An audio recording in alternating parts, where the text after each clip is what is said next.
about the Cowboys? All right, and welcome to episode number 2 with Conversation with Chris. Man, I got a very special guest on the show. Let's welcome my boy Jay Tuck. What's up, Jay? Hey, what's going on, my guy, man? How you doing, man? Out there, I'm hanging. I'm trying to maintain. The Cowboys are driving me insane, but besides that, man, I can't complain. All right, Jay, man. Let me run down your little bio real quick, bro. It's because there's some things I want to get into, man. Right. On all my guests, I always text them some questions that I want to know about some things. But let's run this down, Jay, and we can get into it, okay? Cool. Jay Tuck was born Jordan Tucker. Is that correct? That's correct, man. So a lot of people get that confused and call me Justin. They think I'm Justin Tuck from the New York Giants. I just happen to have a Cowboys show, go to all the Cowboys. Saying it's crazy, but you'll be amazed how many people confuse me as Justin Tuck from the New York Giants, Super Bowl champion. But I'm like, no, that's not me. That's funny, man. Born January 10th. What year were you born, brother? 84, man. 84. 84. Well, I think I was a sophomore in high school in 84. also born in Muskogee, Oklahoma. Parents of Renee and Lester Tucker. Also, he attended Wichita West High School. Also attended college at Emporia State University. That's in Kansas, correct? Yep, the home of Leon Lett, man. The home of the big cat Leon Lett. Also, Jay's football career, he's an outside linebacker, man. I always thought he was a corner. We definitely gonna get into that. Jay's married to his beautiful wife, Carrie. Also, parents of 3 beautiful kids. And also, he began his podcasting career in 2020 in his basement. He is the host of the best podcast of cowboy football on YouTube, in my opinion. CFO Sports is our man Jay Tuck.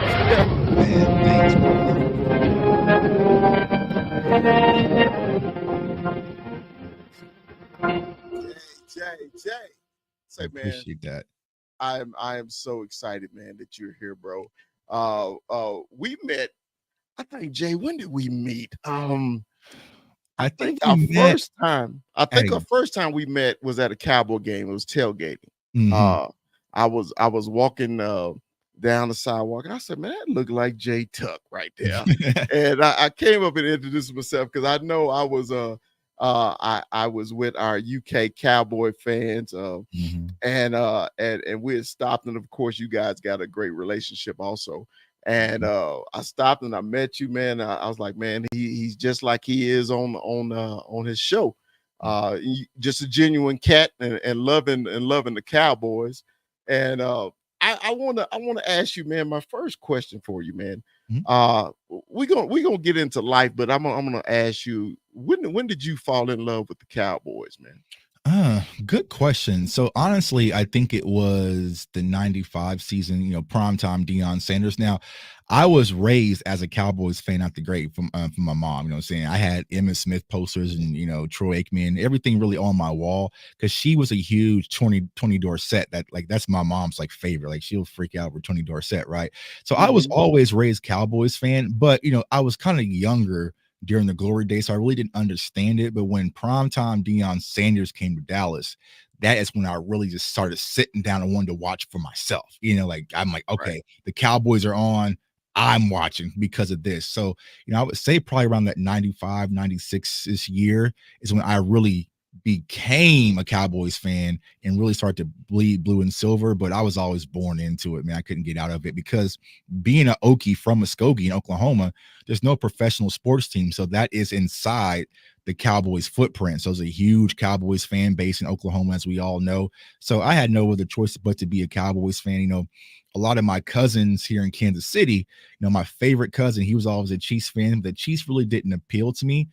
And I remember, like, 4th grade, my best friend, man, his dad was a huge 49ers fan. So he would always try to sway me to be a San Francisco 49ers fan. He would pull and pull and pull. We would sit down in his house and watch 49ers games. I'm just like, Something just ain't, it just didn't feel right. It just didn't feel right. Wearing those, seeing those big star jerseys like the ones he got on right now, man, and Right. in prime time and Emmitt Smith and everything and Michael Irvin. I was just like, that's my team. I love their style, their profile. And here I am still today. Maybe if I would have made went a different route, life would have been a little bit different, man. But I was Right. a fan from the jump. Man, let's talk about Muskogee. Now, I know you were born in Muskogee. Were you raised in Muskogee? So I lived in Muskogee until I was 6 years old, 7 years old, right? In Mhm. Muskogee. So Muskogee is a really small town in Oklahoma. Very close-knit community, close-knit environment. Back then everybody knew everybody. So it's one of those things, and a lot of younger people might not understand. If I got in trouble over here, my Yeah. mama knew about it. So you necessarily damn near getting two whoopings. You know what I'm saying? If I got into a fight at the park, by the time I got home, my mama already heard I got to a fight at the park and I'm getting a whooping again. So it was a very close knit community, but I loved it, man, because things were different back then as a childhood. Be able to ride our bikes to different parks, play basketball. My church was across the street, so of course my grandma would have us at the church every day. Salute to Rayfield Baptist Church, and then we had a candy store, Mrs. Hurls, that was across from the park. So we play basketball, go to get some candy, come back and play basketball all day. It was just a good time growing up as an Okie and Muskogee, man. And sometimes I go back and when I take my kids, they're like, this is boring, but they don't understand what that life was like back in the day. Good Right. food So, down so, there too. Good food. so are you saying, Tuck, man, you got a lot of country boy left in you, man? Being Muskogee boy. No, man, because when I got to the city in Wichita, man, where I spent a lot of my time growing up, it kind of left me, man. I got a little country. I don't do a lot of the country stuff. Now, my wife, she's super country. Like, my wife lives in farms. She has cows and Mhm. horses, all sorts of stuff when we go back there. And like, it's cool for a little bit when we go back home with her for the holidays, but I'm like, man, I need to get back to the city life. So I'm a city slicker, man. I'm not much of a country boy no So more. so when you move, okay, you guys, once y'all left Muskogee, y'all ended up in Wichita, So we Kansas? had a primary stop. We lived in Austin for like a year, Austin, Texas for like a Okay. year.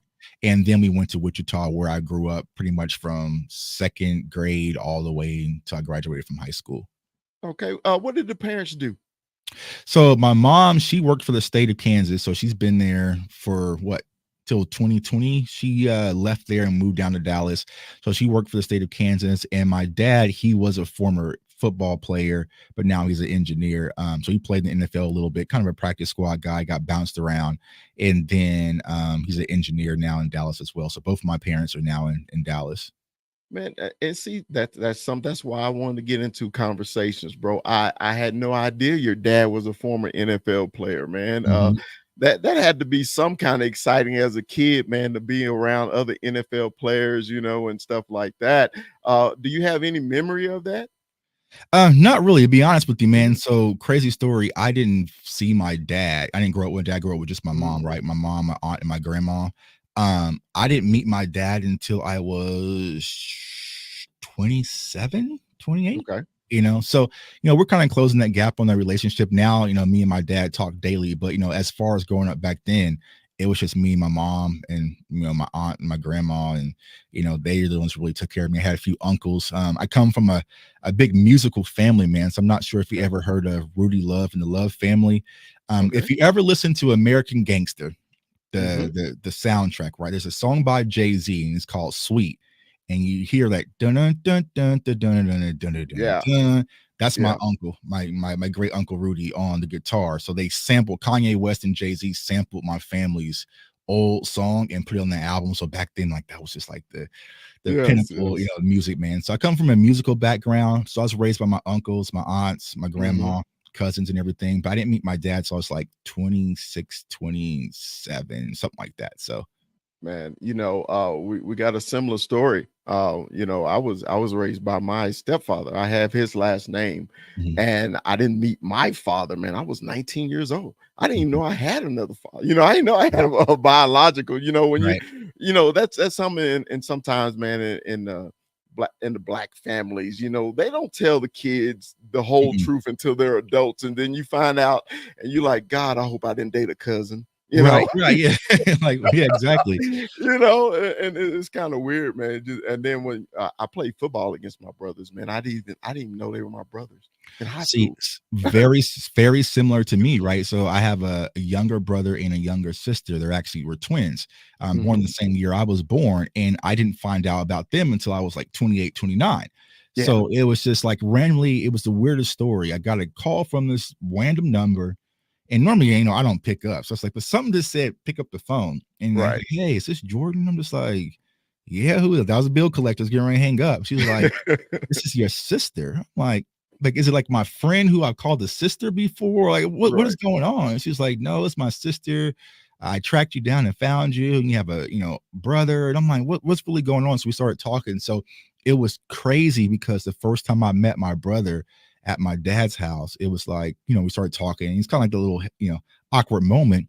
But he Right. was a diehard Dallas Cowboys fan like me, a diehard Florida State fan like me. Like, it was just like surreal. Like, you're like, there's another me out there, So, Yeah. now it's like I take my brother with me everywhere you go. You can probably see him at the games and stuff with me a lot, man, because we got a Hmm. lot of catch up to do. But I talk to my brother and my sister like all the time now. So it's kind of like, man, back in the day, I'd have been punching down on y'all because I would have been the older brother, I've been beating up on y'all, man. But I'm thankful and blessed that my family from the other side has now came into my life, and Right. now it's just like they've never been missing, which is good. Bro, it's funny how similar that is. I mean, because me and my brothers are like that too. Because we met, and it's funny how it happens. They knew about me, but I didn't know about them. We lived in the same city, everything. One of my brothers used to bag our groceries at the grocery Oh store, wow. and he said, Chris, I knew exactly who you were. I thought you guys just tried to be funny. I was like, bro, I had no idea who you Hmm. were. And now my brothers are some of my closest friends. I mean, we talk all the time. I mean, we got a great relationship. The only bad thing about it, I just wish we grew up together, because when I was a Hmm. kid, I used to tell my mom all the time, God, I wish I had some brothers, because I Yeah. was I was athletic. I wanted to play football all the time, sports, and I had sisters, Hmm. they didn't want to get out there and play throw up tackle. I was like, Hmm. and I had cousins, but we were the same age, but we lived across town from each other. So Hmm. we didn't get opportunities to actually, really bond like we wanted to. And Yeah. I did miss that out when I was a kid with my brothers. But now, man, our relationship is so tight. Hmm. And people like, man, all you guys are twins. Y'all all look alike. And Hmm. and Tuck, when I swear I say we're all within a year apart of each other. It's Our yeah. dad he was out there, put it Yeah, like yeah, that. like I said, yeah, you know what I'm saying? You know what I'm saying? So I get it. And it's funny, right? Meeting my Yeah. dad, I am a walking mirror image of my dad. You know what I'm saying? So Okay. everyone's like, they call me Little Lester. Like, I look like him, talk like him, act like him. So there's so much of him that's inside of me. But like a Right. cool story about my dad, he lived in Texas for a while. He played for like the Patriots back in the day, Raiders, Mhm. like practice squad stuff. He was a safety. Um, but he coached in Allen, Texas, and a lot of the players that he coached growing up. So he coached Kyler Murray all the way into high school. So like Kyler Murray's like a family friend of ours. He coached like Kyler Murray, a few other players. Like he's been with Johnny Manziel a lot. So like football is in his DNA. And so Mhm. it's like it's kind of cool of a story to kind of see that and hear that from his perspective. But he's the ultimate Cowboys hater, man. So I don't know. Maybe we need to Is go. he? Oh, he hates the Cowboys with a passion, man. So I don't know. Maybe go on Maury or something. But yeah, he's the ultimate Cowboys hater, and he has two sons who are diehard Cowboys fans, which is hilarious. So one game, me and my brother took him to a game. He was miserable. I'm just like, bro, I can't do all this complaining and this hating and stuff. So I left. You know what I'm saying? Like you know what I'm saying? When I'm at the games, I'm in my mode. I don't want to hear no. Right. I was like, bro, I'm going. I'm about to take a lap because right now you getting on my last nerve, man. Two sons who die hard Cowboy fans, and he's an ultimate hater. Oh, he's a So hater, so man. so man, is he a supporter of the CFO sports? Oh yeah, absolutely, man. He's Okay. one of my biggest fans. Like he's always, that's who I call. A lot of people's like, Tucker, we get the film breakdowns and all that stuff. Like I talk to my Mhm. dad a lot, so sometimes we'll just turn on the film and what am I seeing? Well, reading quarterbacks and different because that's his thing. Like he's a football guy. He's one of those guys when you sit down and talk football, grab a beer because you don't have to sit down for a minute. You know what I'm Right. saying? He's gonna talk to you about every little miscue, missteps, and different things like that. So, a lot of my football IQ, even though I did play before, I really kind of knew him in my life. Now he's a very influential part of my life because dad will sit down there and just watch the game and talk the game. And, you know, sitting down and watching football with him on Sundays, I realize how broken that we are because we can't just watch the game anymore. Like it's just he'll sit there and we watching a game out there in middle field open right now. You got to hit the scene, so stuff like that. You're just like you're watching it from a different angle perspective. So that's what it's really taught me, man. But he's been a very influential, huge fan of CFO sports, man. And anytime I'm in Dallas, he's with. And sometimes I'm down in Dallas, like a lot of people have met him because he'll come out to the sports bars and stuff with us and have drinks and chilling out just like one of us, man. So salute to my pops, man. Man, so I see where the breakdown of film comes from now, man. Yeah. Because I mean, you're one of the best at it, breaking down. But we're gonna discuss your opinion of Blake Corum later. But I'm gonna go past that right now. I saw your mock draft. Anyway, say man. Also, let's get into mom now. You say mom's side of the family is the musical side of the family. Everything. Yeah. Was mom a part of the musical side of the family, or no?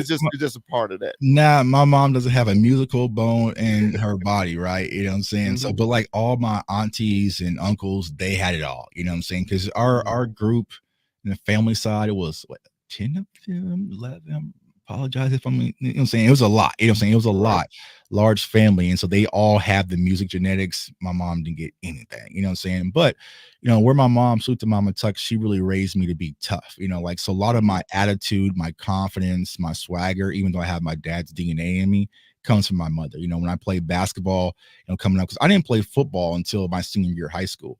So I wasn't a football player. I was a basketball player, one of the top in the city back then. But a lot of my confidence, she always instilled that in me, my work ethic to always continue to push. How do I handle the hate, the noise, all that stuff?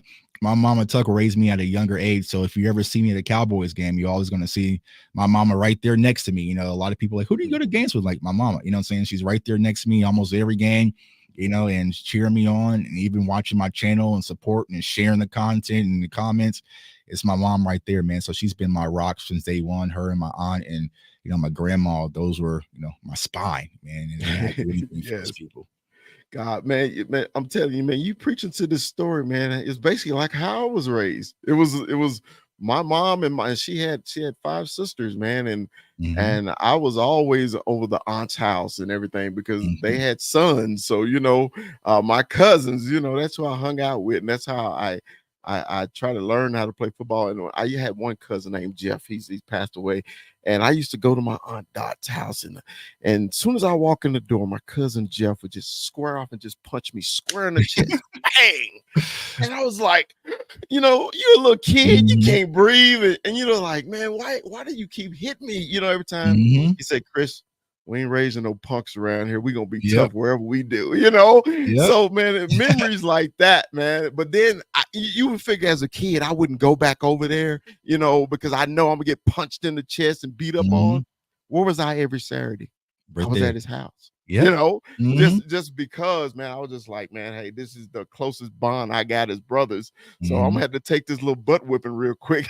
Just to hang out with. And it was needed, right? I had the same thing with my cousin Leonard, who lived here in Kansas City, but he was older. I think he's 5 years older than me, but he was always the one roughhousing me, what I'm saying? And putting me in a headlock when we played basketball, elbowing me and pushing me down the ground and scraping myself up.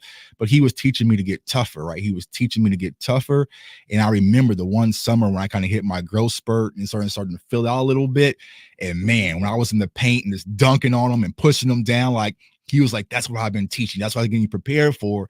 And so a lot of my growth, just as a basketball player came from my cousin Leonard, like just pushing me and throwing the ball in my face. You know what I'm saying? So from him being 5 years older, I was in middle school coming up to Kansas City running with high school kids, you know what I'm saying? Right. And still holding my own. So when I'm gonna go back home and play with people my own age, it's just like, this is light work. So you need that tough love, and I got it from my cousin Leonard, man.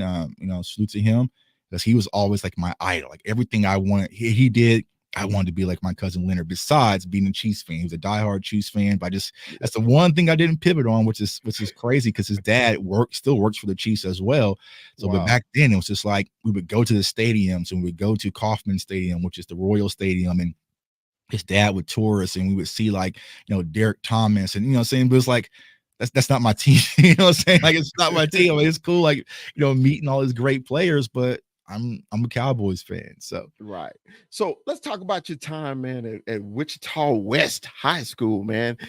You said you were a basketball player first. Okay. Mhm. What made you transition to football, brother? I mean, because most basketball players, man, it's basketball and everything else first, because those are the natural athletes, the basketball players. Okay.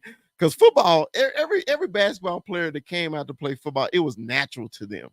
What made you go from basketball to football? I got lied to and tricked. So I was supposed to go to Wichita Northwest, and that's actually the school where the running back Breece Hall, that plays for New York Jets, that's where he went to, right? So I was going to go there to play basketball, but the basketball coach at West wanted me to come there. And the crazy thing, so coming up, I had a rival, you know what I'm saying? I played on the west side of town, and my friend Marcus Coleman, who played on the east side of town. We were rivals. We hated each other, couldn't stand each other, right? You know what I'm saying? Had one in every game, we're fighting, cussing, getting kicked out. Like, we hated each other. Well, he was going to go to West, and I didn't want to go to West because I didn't want to play with him. And then finally the coach set both of us down and told us like how special we could be together. And he sold me on that idea. And like, and it's crazy. He's still my best friend to this day. Like, I talk to him like every, I'm saying, I'm getting to talk to him more than my brother, right? So it's crazy how that worked out. So I went there, played basketball, started as a freshman. Both of us were varsity, played basketball senior year. Now at West, the basketball team was just like horrible. Like, we were not known for a basketball school at all. Like, if you played basketball, you're pretty much a laughing stock.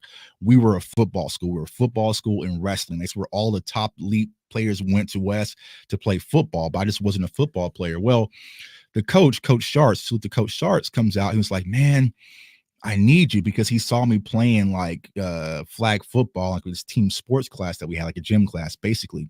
He's like, man, I need you on the football field. I'm just like, Coach, I don't know how to play football. It's like, I'm going to turn you into the next Tony Gonzalez at tight end.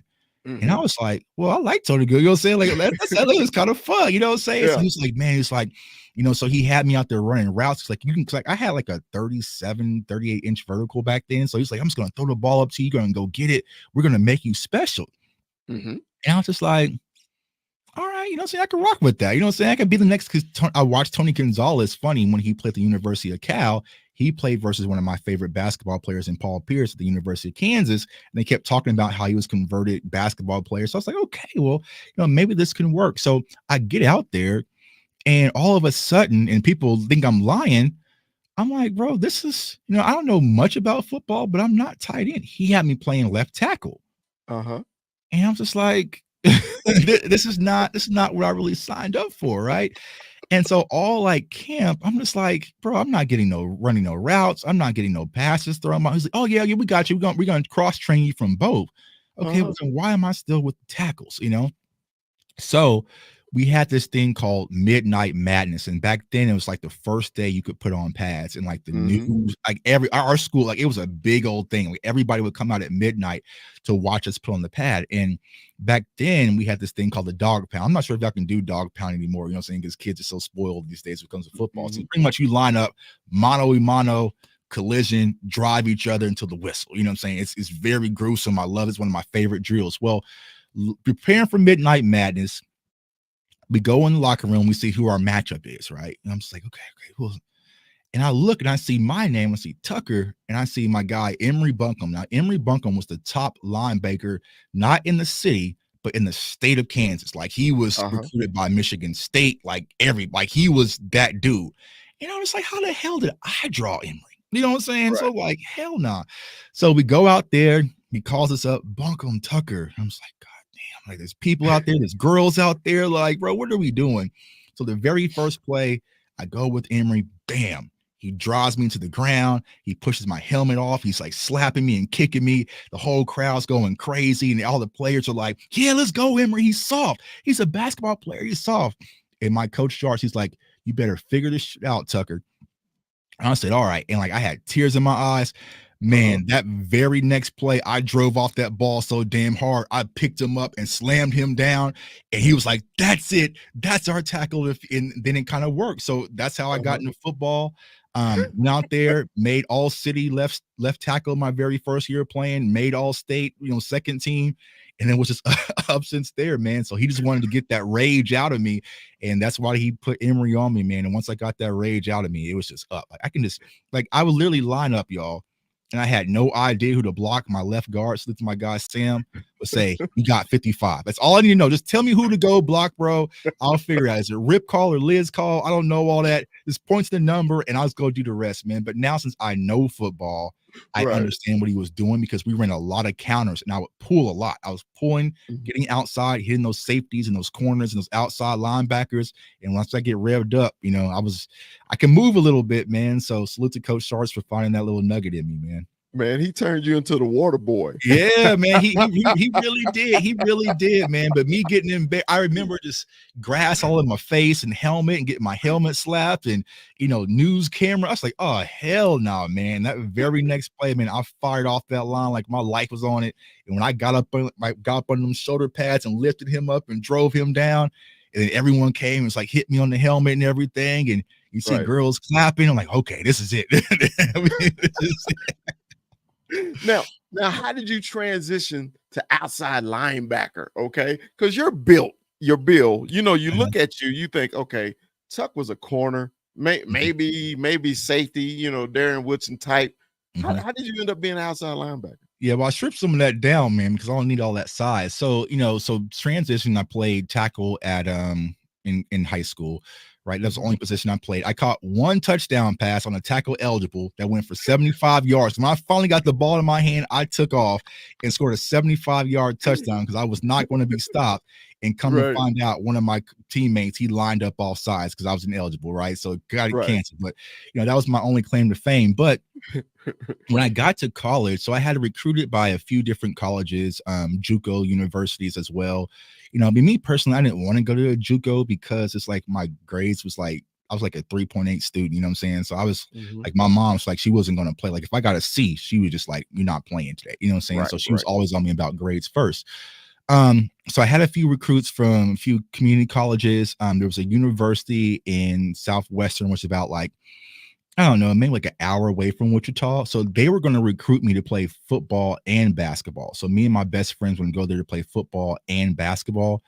Well, come to find out, the football coach the basketball coach left, right? And the basketball coach wasn't going to let me play dual sports. And then the football coach, who I signed my intent for, he left as well. So the new coach is like, you're going to have to pick. You're going to have to pick. And I was like, I don't want to pick. I kind of just want to just do my thing, right? Because I really couldn't tell. So my best friend, he decided he wasn't going because he opted out. He went to Kansas. And I was like, what am I really going to do? Well, I went to Emporia State just on a kind of a roundabout visit. Actually, funny story. I won't say it, but I was chasing a girl from the church, right?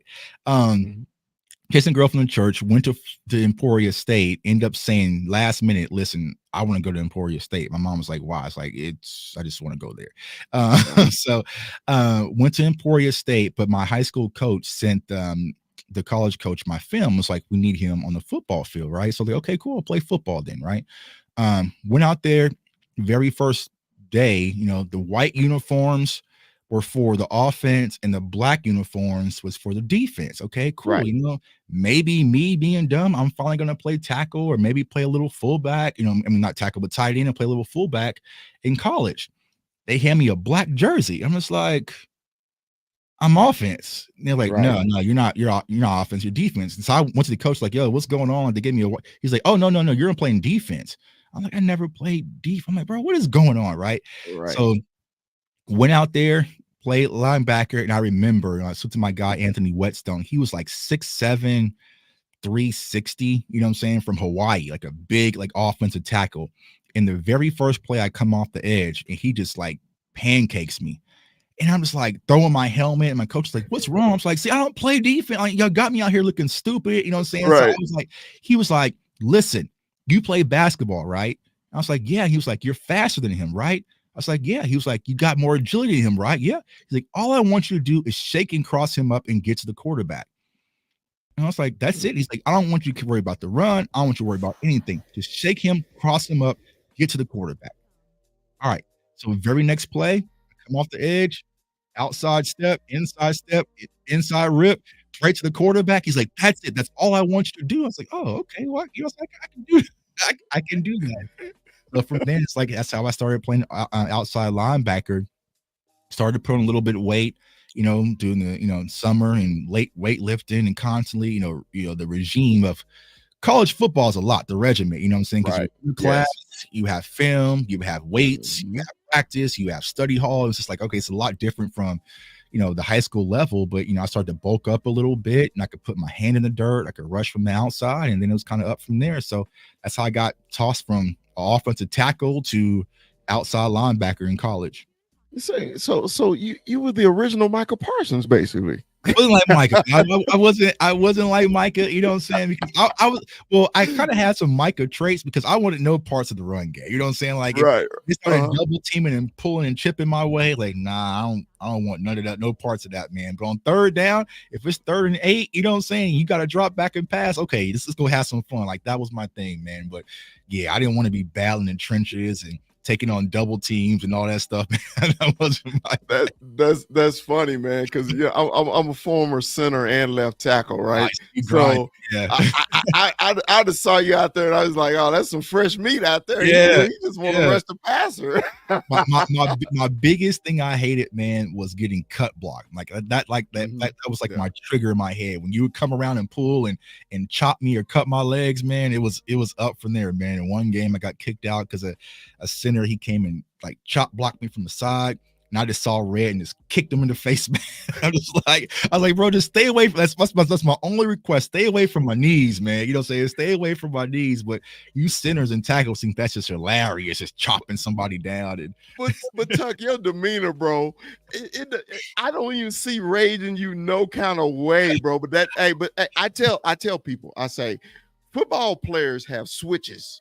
Okay, once you get in between them lines, you do have switches. Everybody say, man, Chris, you probably one of the nicest guys I ever want to meet.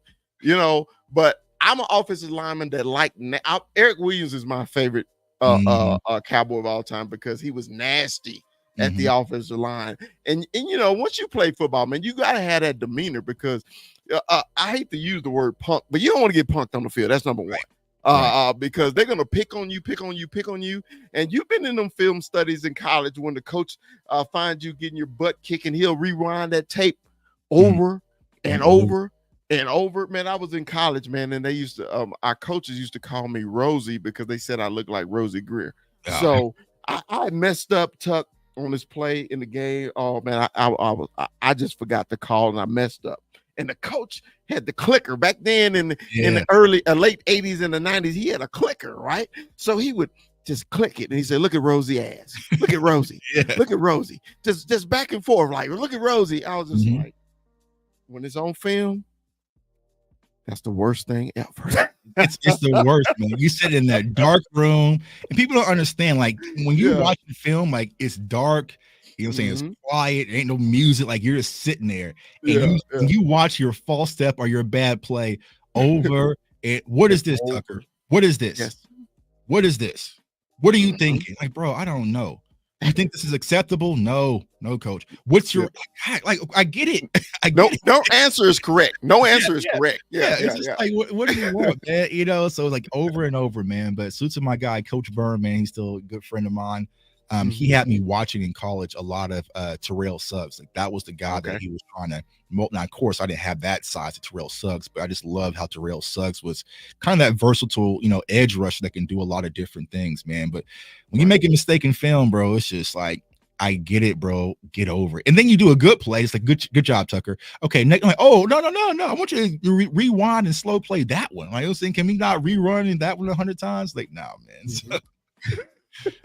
So, so to you, man, for saying that, I'm become like this gentle person that, because back in the day, man, I was a hothead, man. I was a hothead linebacker. I would have never guessed. No, I would have never guessed. I was always a smoke guy. Like I was the guy that you go to the bar with is like on site. You know what I'm saying? So now people think it's like, oh, it's Tuck, sports media guy, such a nice guy. But I still do have some of that linebacker, you know what I'm saying, kind of in me, but I just keep them suppressed way down at the bottom, man. So Tuck, was that maturity? Was it Carrie? Did Carrie give you that maturity, man? The wife? How did that maturity come, bro?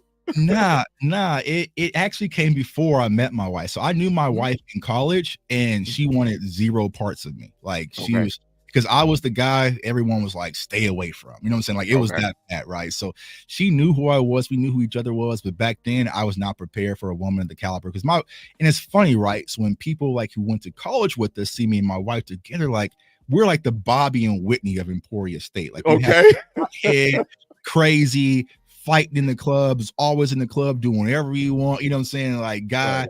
from J Tuck back then versus she was the, you know what I'm saying, the honor roll, like the number one in her class, like book Mhm. nerd, like, you know what I'm saying? So she was like, you know, that. So it's like when people see us, you know, now, I mean, we've been together for almost 15 years. Now it's like, okay, cool.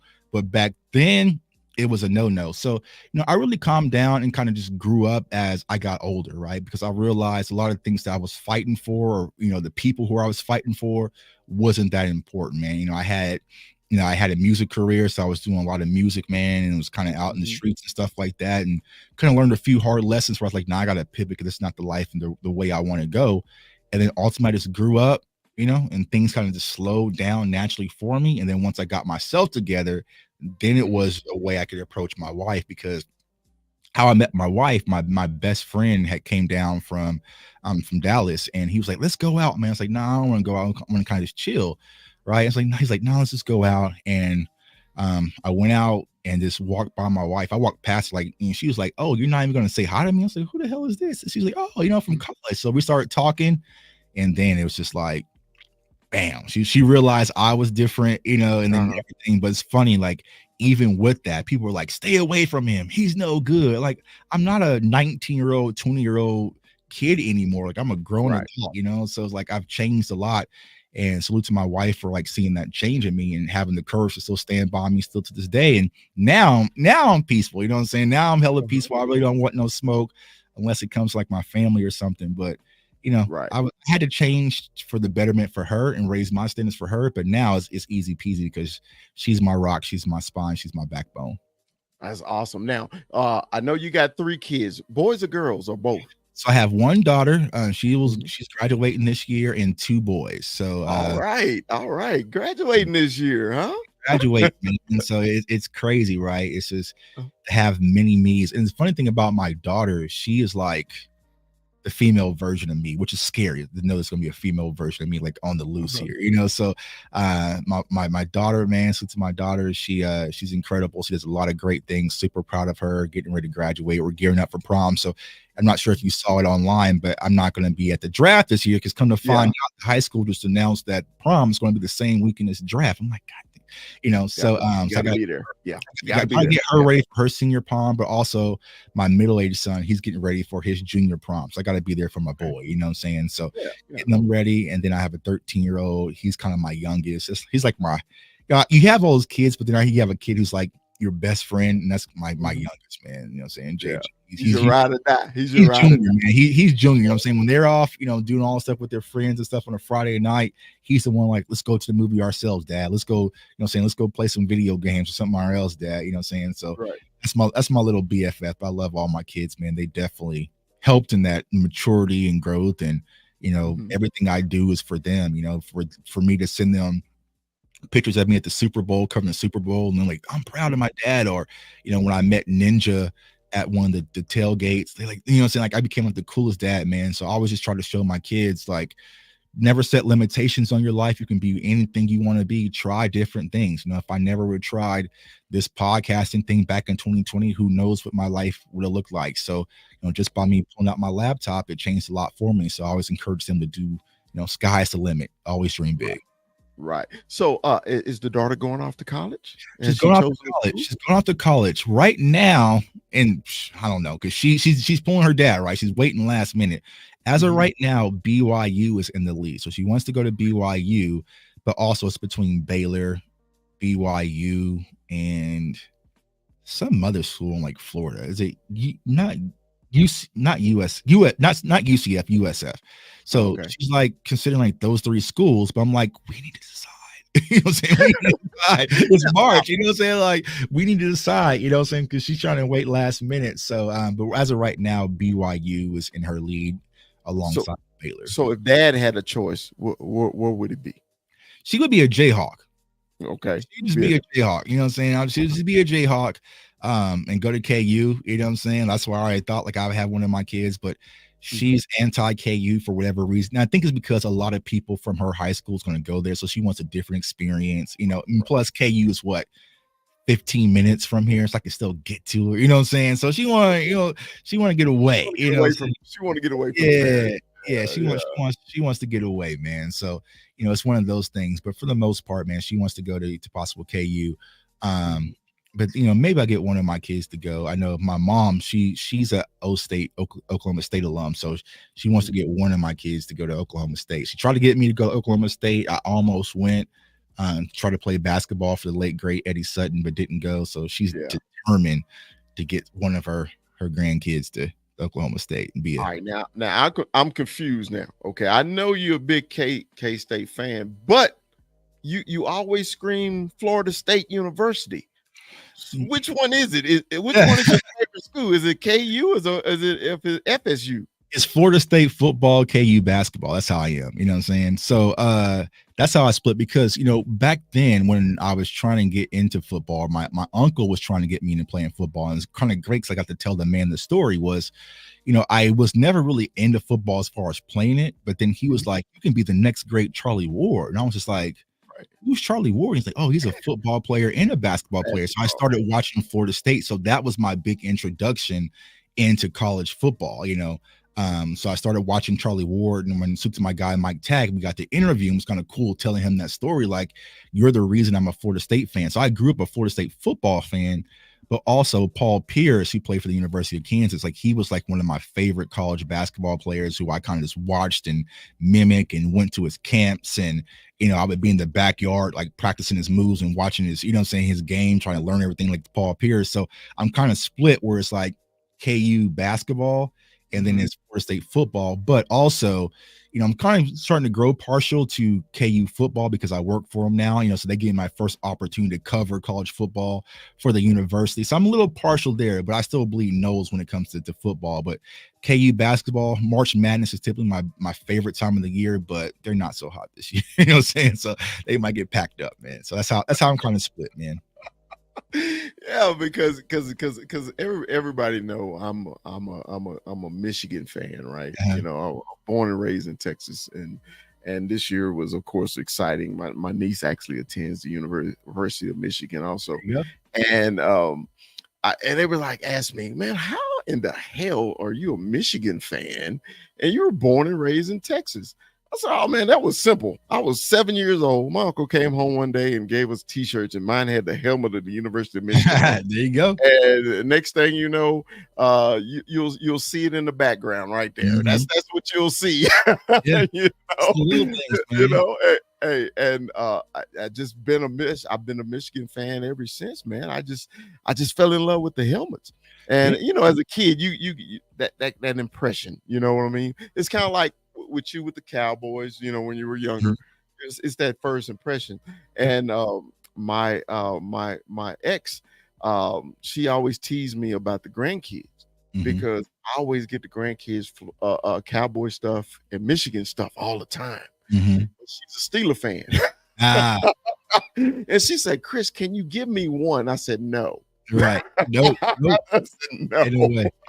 Yeah, well, it's funny you mentioned Michigan, man, because I grew up loving the Fab Five, you know, for basketball, and you know, I have an autographed Jalen Rose. Like Jalen Rose was one of my favorite players as well, and I actually named my youngest son after him too, as well. So, you know, he had an autograph Jalen Rose basketball and jersey, man. So I like Michigan. I'm partial to Michigan, but yeah, it's KU basketball and Florida State football for me, man. Man, that's cool. Hey, man, I want to get into this, man, because I know your story. I've heard you tell us. Matter of fact, on your last podcast, you were thanking your subscribers. How many subscribers you got right now on YouTube, brother? Like 13,000. 13,000. Yeah, okay. 13,000 subscribers, and I know you told me You said you started in 2020 in your basement of your home in Kansas City. Okay. What made you, brother? What made you jump on the computer and start this podcast life? Yeah, salute to my brother Skywalker Still, man, from A to Z Sports, man. If you're a Cowboys fan, you should definitely know the name, right? So I was always kind of doing my thing on Twitter, right? So a lot of people go back and see like my Dak Prescott tweet during the draft. Like I was going to the draft way back then. I was in Chicago when we drafted, Dak and Zeke, and I was, in Dallas when we drafted LVE and Michael Gallup. So I always been kind of just doing what I'm doing right now. And so during the pandemic, Skywalker Still reached out to me. It's like, yeah, because I had no idea this space really existed. Now I knew of like Shango, because like Shango was the guy that I kind of always watched on YouTube, and I kind of even still got the rug of Shango. So he was like the only guy I kind of knew. I didn't know about Law. I didn't know about Mark Holmes or anything like that. I just kind of saw Shango. But Sky was like, yo, bro, you should come on my Cowboy show with me. And I was like, all right, cool. You know what I'm saying? So I propped open my laptop, sit out there in my basement in my man cave, and we started talking about football, Cowboys football. And man, when I tell you, like, it was just a rush, like, you know what I'm saying, because I was just talking, because like normally at being here in Kansas City, I don't get to talk to Cowboys fans unless I get to Dallas, and every time I get to Dallas, it's like a stress relief because I'm around my people. So I didn't know something like this would even exist. And we talked for almost 2 hours on Skywalker show, and seen how the chat was interacting. Everybody's like, man, what's his channel? What's his channel? What's his channel? I love this guy. What's his channel? I'm like, I don't have one, so that kind of sparked it. So, like the next day I had an old MacBook from 2012 that barely worked or anything like that. So I propped it in this room. It was empty. And the very first video I made is that, I predict that the Dallas Cowboys should draft CeeDee Lamb. So I dropped that video, like, if it's up to me, the draft picking, like sometimes Boss Cowboys still put it on our show, like we should draft CeeDee Lamb. Posted that video, put it up there, did 22 views. But of course it was, he's not going to be there. What does this guy know? He's an idiot. And so you're like, whoa, maybe you know what I'm saying? Maybe I don't know what I'm doing. And so then when that draft pick hit, it was kind of just up from there.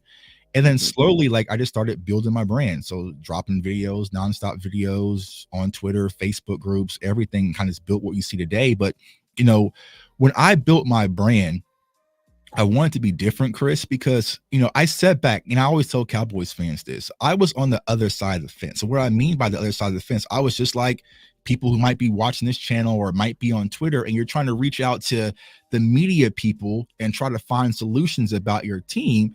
And I always felt like my voice was being suppressed, like, okay, well, you're just a fan. Shut up. You don't know anything. So I was like, who is really speaking for me? You know what I'm saying? Like, who was really speaking for me? And that's what I couldn't find. So for me, I switched my brand to be that. So that's why you see me. You've seen it firsthand. I'm outside at the tailgate, just like everybody else. I'm pouring drinks, you know what I'm saying? Like I am enriched in the fan base, but I can also cover this team in depth to the fact where I have my own sources and can break down the draft and do film. So I think that's where, like, my superpower is that I've fused the both of them. I'm fused media and fandom together, where it's like you can say whatever you want about Jay Tuck, but you can't say I'm not a real Cowboys fan because I'm there every game, flying back and forth. I'm flying to camp. I'm flying to draft for us. You know what I'm saying? For us, you know what I'm saying? For the fan that's watching right now, I'm like, you know what? I think we should do this in the draft. And others might suppress it. I'm like, no, that's a good ass idea. I'm gonna take it and let's elevate. Let's talk about it some more. So I think that's where I kind of built my brand. Now, it is a little exhausting, right? Because you get as you grow, right? You get 30,000 fans asking you questions, 40,000 here, 50,000 here, right? But for the most part, it's really just about being enriched in this fan base and speaking up for the people who fly out to Dallas, who spend their last dime to watch this Cowboys team, who, do all these different things. That's where I really built my brand. I'll always continue to do so. Oh man, because when I got into the podcasting, right? I was on the Cowboy Huddle and everything, and a shout out to G, the number one fan, Hampton. G basically invited me on his show because to talk football. I had a thing on Facebook called 60 Seconds with the Cowboys. Okay, it was a pregame, postgame, my pregame thoughts, pregame post game thoughts. But I wanted to do it in only 60 seconds because you know how once we get to talking about the game, we can go way off. Yeah. Right. I mean, because we'll get on one subject and it's over, right? So I started it, and G invited me on this show, and I fell in love with it. And that's when I started searching other content creators. Mm-hmm. And I fell upon CFO Sports. I said, let me check out this guy.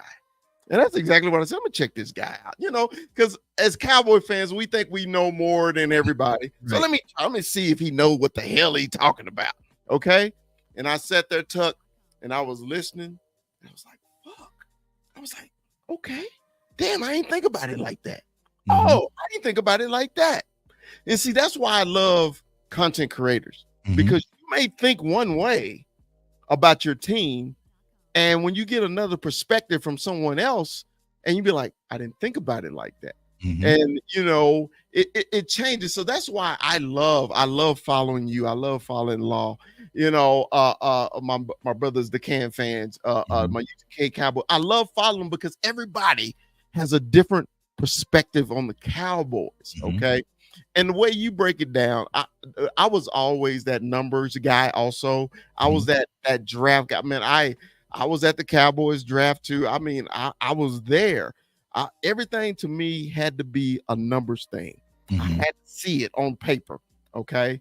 But then once I got moved away from actually playing football, I think the fandom came in me. Okay. But I like what you just said, how you merge both the fandom and the stats and everything to actually break down the players and everything like that, man. And kudos to you, man. That's a great job, man. Your podcast, man, CFO, when I say I think is top 2 Cowboy. That's saying a lot, man. That's I love it, bro. That's saying a lot. And that's what I love about our community, man. I always say it's like we're all in the studio just trying to make a hit record, which is a 6 ring.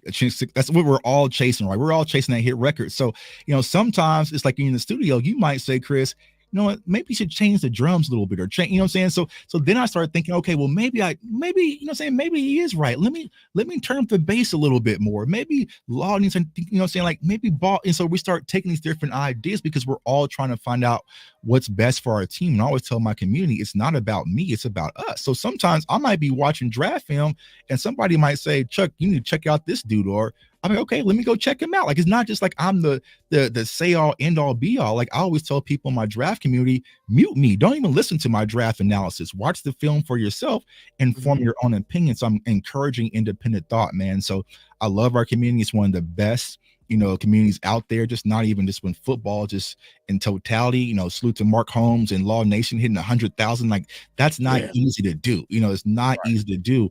And I just love the power of what we do, man. And it drives me and pushes me to be better. And I was lucky to come up under, you know, back then, what was the late night hype when you had Law Nation and Big Game James and Skywalker Steel, but you had also Mark Holmes and, you know, other like West Coast and, you know, Shango. Like they kind of set the precedence of what it is to be a pillar in our community. Koye, you know, so I had to fight for that. You know, like I think what happens with a lot of young content creators, they want it too fast. You know, they feel like I got a YouTube channel. You know, I should have Law Nation on my show or something like that. Now, me personally, I don't care if you have 1 million subscribers or you have 2 subscribers. If I have the time to jump on your show, I'm gonna jump on your show because I love talking Cowboys football, you know, so that's just who I am. But I feel like some people just want it too quickly, you know, like you have to work. You know, for me, I remember the first time I was doing a live show in Law Nation was in my, like, spooked me, you know what I'm saying? Like, what's, you know what I'm saying? What is he? And so he's like, man, I love your show. And I was like, me? You know what I'm saying? Like, okay, cool. You know what I'm saying? But I never wanted to thrust myself in this. I wanted to work. And my mama, like I said, she's always been my rock. When I jumped off that Skywalker Steel show for the first time, she said to me, if this is something you're going to do, you're going to have to take it serious because you can't be cutting corners, right? So you're going to have to work because, you know, Sky was talking about Daryl Worley, you know, and, you know, how many snaps he got, you know, playing in Oakland at the time or Raiders at the time, you know, different. Like now me as a Cowboys fan, I'm not paying attention to Daryl Worley and how many reps he got. No, like that's not my job. So I knew in order for me to kind of be at that level, okay, I have to understand analytics. I have to break down film. I have to know how contracts work. I have to have own, you know, media sources and different things like that to put this whole complete gauntlet together versus me just being a Cowboys fan. And I think that's the tricky part. And that's the part I'm still trying to figure out, to be honest with you, Chris, is because even though I'm a Cowboys fan, I still have to have journalistic integrity. I mean, I got, hundreds of credentials right here. So I can't just be fan man all the time. You know what I'm saying? So sometimes you have to call it, write down, black and white down the line and be fair. Like, okay, I don't agree with the Cowboys choice. Like, I don't, what I'm saying? I think the Eagles are having a good alt, but sometimes I get back into the fan corner, right? It's just like, how can you, the Eagles having a good offseason, Tuck? You're supposed to be a Cowboys fan. I'm like, well, I mean, come on, we gotta be serious sometimes. You know what I'm saying? So I think that's the tricky part we're still trying to figure out, but I enjoy it, man. It never feels like work to me. Y'all see me on Twitter, Facebook, TikTok, YouTube, wherever. It's just what I love to do, man. I can eat, sleep, breathe Dallas Cowboys football, unfortunately. But it's just a passion of mine. I'm always going to do it. I was doing it for years before this even happening, and some of you even know who J Tuck was, and I'll probably be doing it years after because it's just who I am. It's in my DNA. Man, I know what you mean about working it, how it takes time, because once you get into this, man, of course, everybody wants that instant gratification. Everybody wants that lottery ticket. I mean, but it doesn't happen. I mean, it actually took time. I mean, right now I'm still building my YouTube community because I was never the YouTube guy. I never was. It was always the other social medias to me. And then a buddy of mine, man, I never forget. I need to thank two people for basically this show here, Conversation with Chris. I was on a road trip. We're going to a car show in Ocean City, Maryland. Me and some buddies from DC, and we were driving, and he's like, Chris, so when you gonna start doing your own thing? And I was like, well, what do you mean? He said, man, you talk about Cowboys all the time. He said, man, I see that passion that you have for it. When you gonna do your own thing? And you know how it is, J Tuck. You always defeat yourself first. Man, I don't have the time for this, man. I don't think anybody gonna like anything I got to say. You try to defeat yourself, okay? And then he said, man, if you're scared, just say you're scared. Right. I was like, man, I ain't scared. He say, well, won't you do your own thing, bro? And then Mikey, that's on our show on the Cowboy Up podcast. Mikey called me. It was a Saturday. I'll never forget. He said, man, I love the way you talk to people, and I love the way you guys you interact. I mean, you act like you guys been friends. Anybody you talk to, you act like you've been friends for generations and years. Say, won't you start a one-on-one conversation show? I was like, huh? He said, kind of like a Club Shay Shay. Won't you try that? And I was like, ain't no Shay about me, man. I'm all man. I'm joking, right? And he was just like, no, Chris, won't you start it? And it just, man, to me, it finally hit in my brain. Like, look, bro, you got to start somewhere. You got to start somewhere. So and just how you started, man, and just in the basement, and then the way your platform has grown, man. You are inspiration. I know. That means a lot, man. That means a lot, and that's all I'm trying to do. And I think that a lot of people see me, I might come off like little braggadocious, but I feel like in order to really put content creators, like, it's not just about me. Like, I want to be like, one time we're at the Super Bowl and I see Chris on Media Row and I see Law on me, like, we all just in there, like it's normal, right? But I feel like for us, we have to fight a little bit harder to get our appreciation. So sometimes when I see media people or radio people kind of come down as content creators, then that's when that linebacker Tuck comes out. I'm like, oh, hell no, you're not going to call us morons, me and my Cobra, because I know the sacrifice it takes to do this. Just even the courage. Like, when I first started my channel, my first 3 subscribers were my 3 kids, and they would be in the chat just letting dad know from upstairs if it's working or not. You know what I'm saying? Like, is it working? Hi, dad. Oh, dad. Like, they don't care nothing about the Cowboys, but they were just logged in and they were sharing it to their friends at school and stuff. You know what I'm saying? Because we didn't know how we was going to build this whole thing. So now that we build it, where I'm able to take it from just the basement and a laptop on my computer to being there at the Super Bowl and interviewing Michael Irvin and Pat Mahomes after he won the Super Bowl MVP, I'm showing a lot of people behind me it's possible. You know what I'm saying? It's possible. Now, granted, I didn't have the formula. I was just doing stuff and it kind of just worked. So if somebody comes behind me and they actually have the formula, look what you can accomplish. You can completely change the course of your life. I've covered the Big 12 tournament this past week. I'm getting flown back out to Vegas next week to cover boxing. Then I'm doing the Messi game here, for soccer. Like I'm doing all sorts of stuff, all because I opened up my laptop and had the courage just to start.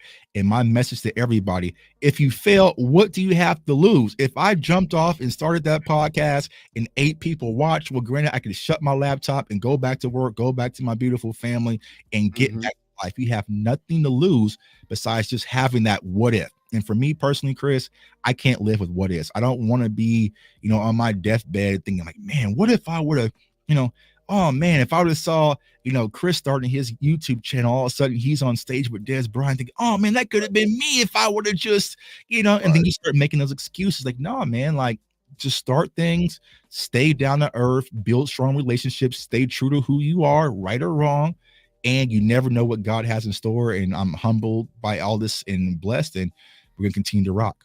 Awesome, man. Let's get into a little Cowboy talk, right? All right. Look, I told you my all-time favorite offensive lineman is Eric Williams, but my all-time favorite player is probably well before you were born. But Harvey Martin was my guy. When I was a kid, man, he used to have this Orange Crush commercial. So, when I go to the store, hey, Mom, what you want to drink? Orange Crush, because Harvey Martin had it. Okay. My dad was the biggest Roger Staubach fan in the world. Okay. Captain America couldn't do no wrong with Dad. People say, Chris, how you become a Cowboy fan? I say, my dad, we grew up, we had one TV. What Dad watched, that's what we watched. We all watch, right? Gunsmoke, we watching Gunsmoke. Right. But on Sunday, the Cowboys was on. Hey, Tuck, I remember getting in my uncle's van and driving to Waco when it was blackout games, sitting in his good time van watching the Cowboys. That's why I tell you, that's how I'm a Cowboy fan. It's in me. Right. So, Tuck, I'm asking you, bro, who is your all-time favorite Cowboy, bro? Man, this is hard, bro. It's like saying who's your favorite kid, because it kind of goes in waves, right? Because like I said, the person who really made me want to, be a Dallas Cowboys fan for myself was primetime Deion Sanders. So, I just love everything about Deion, even till this day. Like I'm like on cloud 9, knowing that he's coming to the Big 12 next year, the opportunity to sit down and interview in the press. Like I'm just waiting, waiting on that moment. So I would say Deion, man, but for me, when it comes to the Cowboys, it's really Dez Bryant, man. Like, because like I said, my mom, she was an Oklahoma State alum. So I was watching him in college. And, I remember just like, I want this kid in Dallas. I remember that draft and when we traded with the Ravens and we got so Dez is like my guy. Like Dez represents me. And, I would have to say it's my all-time favorite player, man. And it's still surreal to this day that I'm texting bro and talking to bro and playing Madden with like it's insane because bro, I tell you this, I've literally gotten to fist fights over Dez Bryant. You know what I'm saying? Like I've was a guy at a bar, man. I remember it was that Matt Flynn game. Y'all remember when the Matt Flynn he kept talking, man. And this guy at the bar like said something about Dez and said something about his mama, and it's just like I just saw red and like I just you know what I'm saying? So it's like he's a guy that I've always been to war for, like right or wrong, and so to be partnering with them, it's just like it still doesn't hit me, you know what I'm saying? So like Dez is just like my all-time favorite player because just the energy, like the thing that he brought, but not only just to the Cowboys fans on the field, but off the field. Like Dez is, you saw it, Chris. You were at the tailgate when he walked in that building. You can speak for yourself. The love that he shook everybody's hand in the building. Every kid, he tossed the football. He took every photo. He did everything to the people. So he means so much to the people. And that's what I love about Dez. And funny story about Dez real quick. We were in Las Vegas for the NFL draft. This is the first time I ever met him. You know what I'm saying?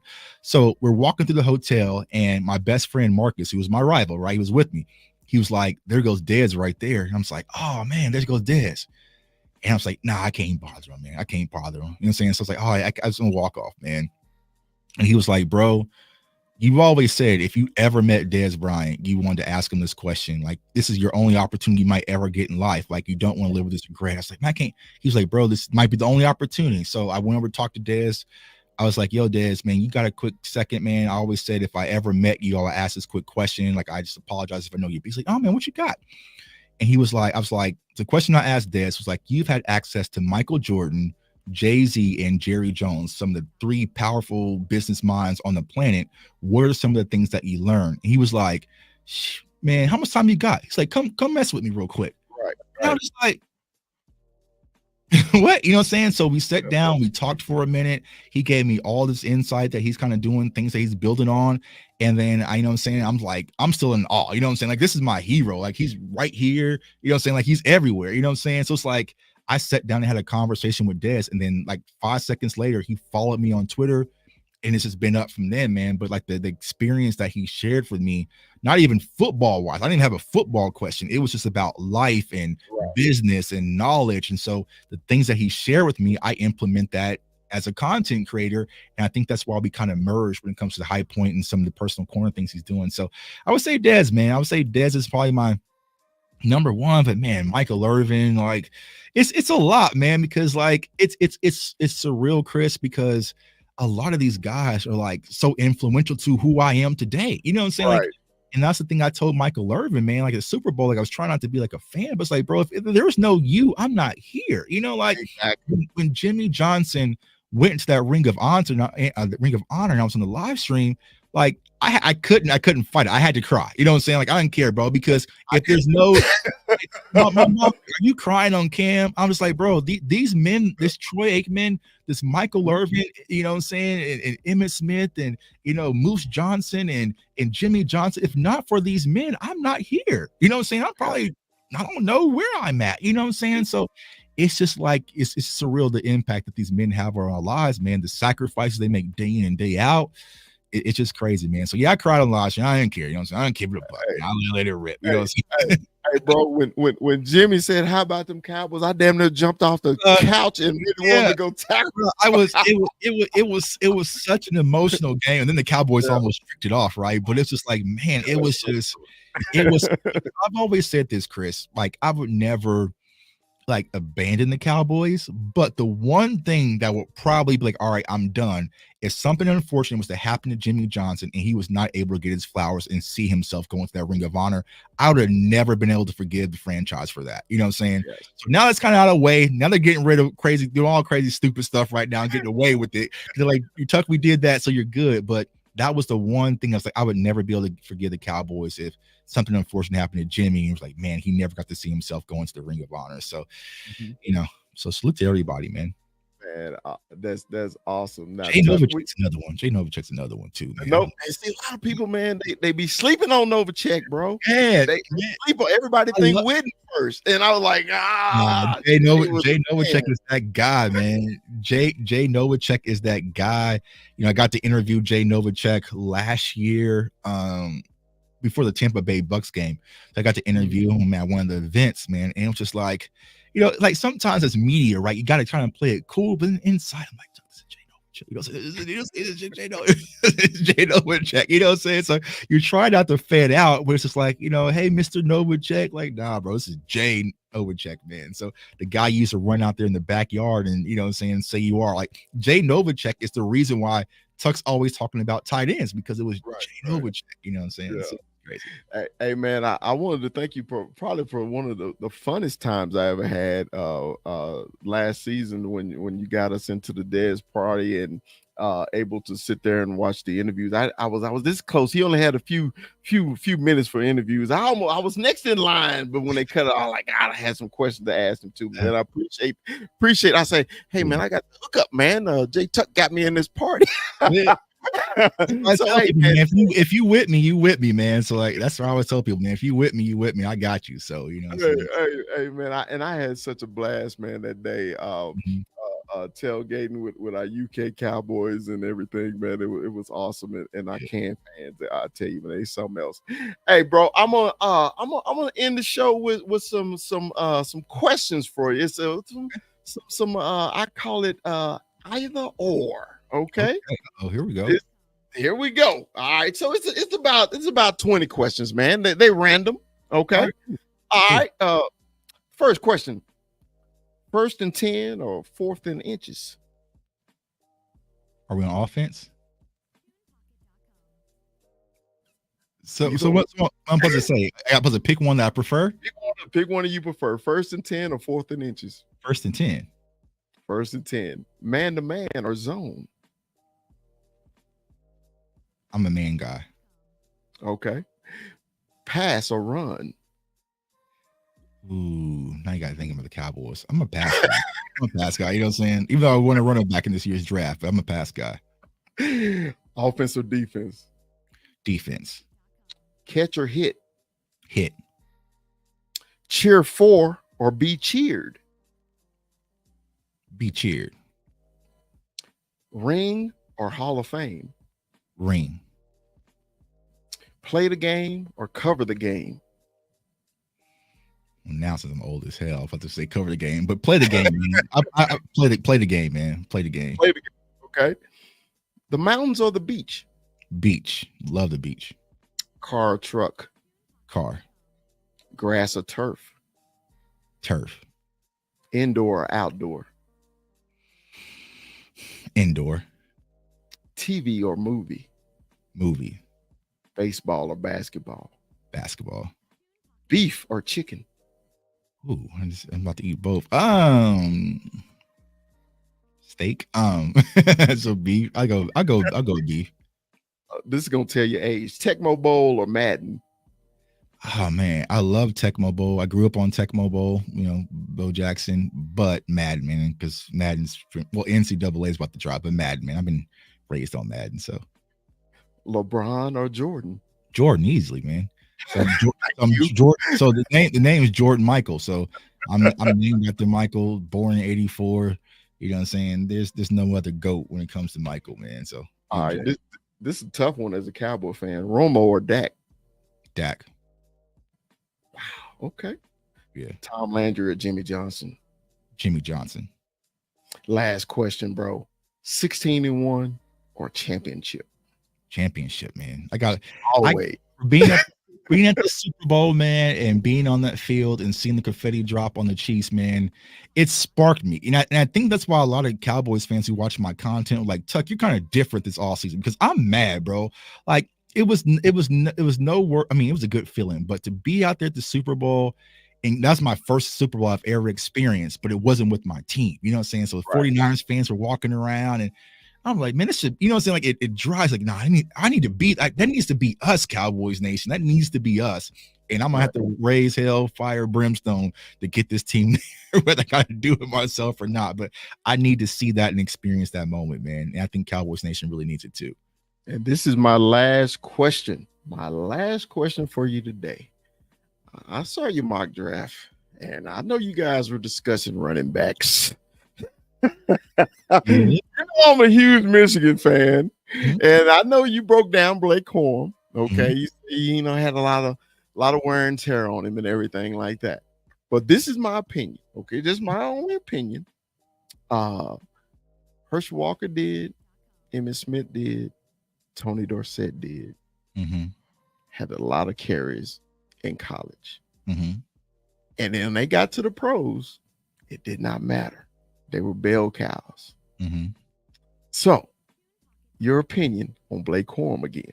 Yeah, I like Blake Corum as a player, right? Because he is one of those guys that if you really need a championship mentality and get up out of there with the win, he's the guy you can lean on, right? So for me personally, 3rd round, I would pull the trigger. I would pull the trigger on him.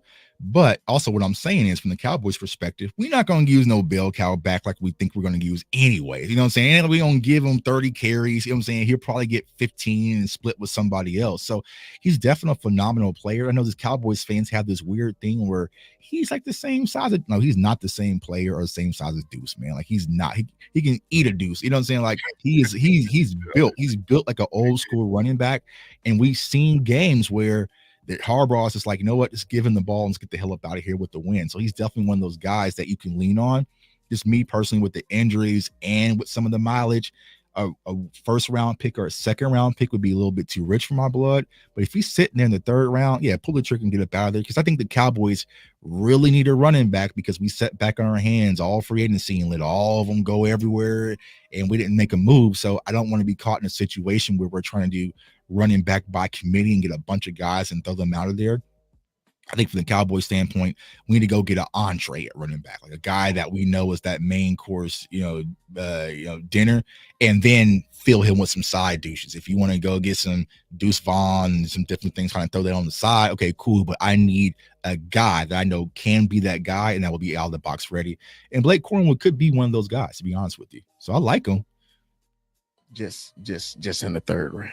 It's in the third round, not round 1 or 2. I think that's a little bit too rich, but the hard part about the Cowboys right now, since we got so many holes, I'm not sure they're going to fill them. It's going to probably be a needy draft where you're probably drafting for need, and I don't know how they consider running back to be a priority. It's probably go tackle, defensive end, maybe wire. I don't have no idea, y'all, what's going to go down this draft season. I can tell y'all is to hold on tight.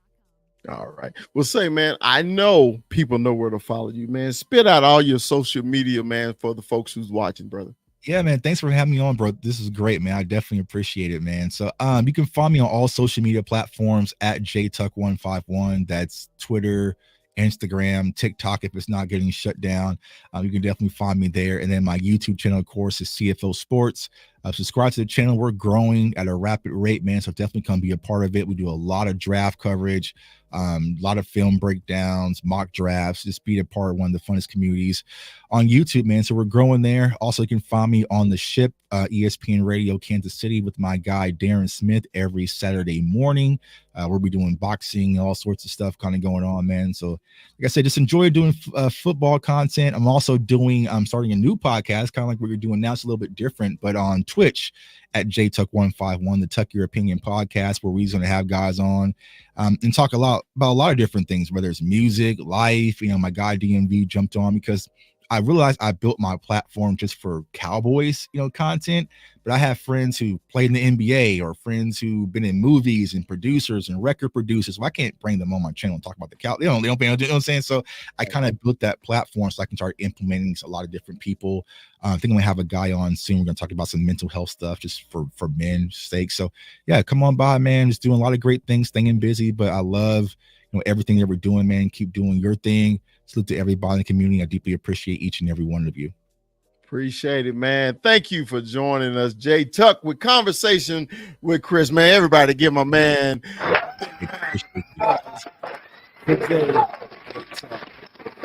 Tuck, man. We appreciate you, man.